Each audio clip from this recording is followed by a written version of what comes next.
where does Carolina go from here? Like, what do you do if you're this Carolina team? You're 13-10 overall. You're 6-5 in the ACC.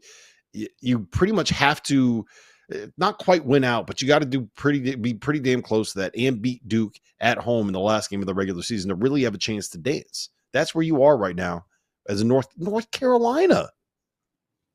Yeah, I mean, I've said this for a while now, all year it feels like, since we figured out that this Carolina team was not going to be much more than a bubble team. Hubert Davis, it's been a roller coaster ride. And I don't think they make a move after this season on Hubert Davis. But if this thing continues to spiral, which it very well may, because really right now, any loss other than, there's a couple in there that are okay losses, right? This one, but not the way you lost. That's the problem with this game. You didn't just lose to Duke at Cameron. You were embarrassed. And that's something that Carolina fans cannot live with ultimately. Now, again, if they go on some crazy run like they did a couple of years ago, it's a different deal. But they're not going to do that. We know that. They don't have the front court pieces to be able to do it. They don't have the size on the perimeter to be able to do it. R.J. Davis looks like a shell of himself. They did a great job containing Ian Jackson tonight because, again, of their size. There was no way those Carolina guards were going to be able to go in there and make anything happen. So, yeah, I mean, listen, I think, Hubert might get one more shot at this thing.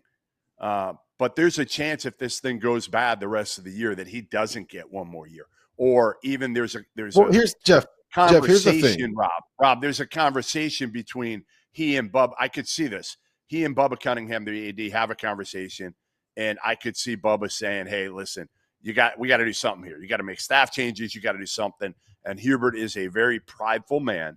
And who knows if he ends up doing it or he just kind of says, you know what? That's not for me. I'm done. Yeah, look, the thing is, and we talked about this a little bit with Kentucky and John Calipari, right? If you're going to make a change, you got to know that the guy that you're going to bring in is going to be worth making that change for. And I think that with Mark Pope, it's clear that he was, but it took him a while to kind of end up there. And, it might have been even a little fluky that it kind of got to that point, right? For a bunch of different reasons. That's not the conversation here.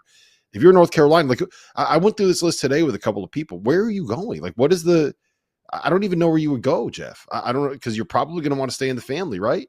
Who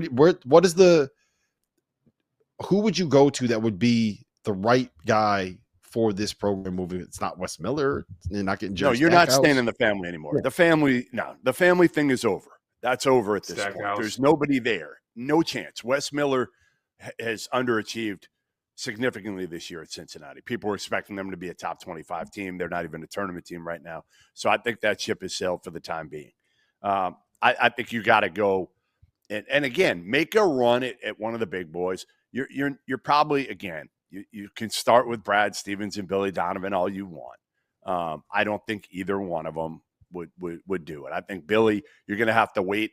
If Billy gets fired, the timing isn't going to line up with any college job right away. He's probably going to have to sit a full year.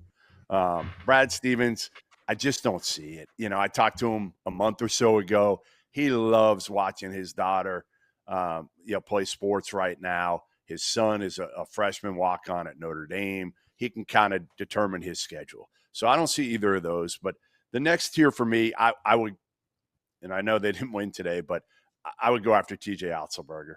That's the guy I would go after for me.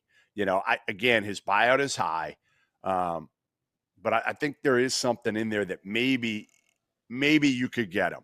Like, I got to check into it with a buyout, but I've been told there might be a chance that you could get a guy like that. And I think TJ fits Carolina more than he fits, the Indianas of the world.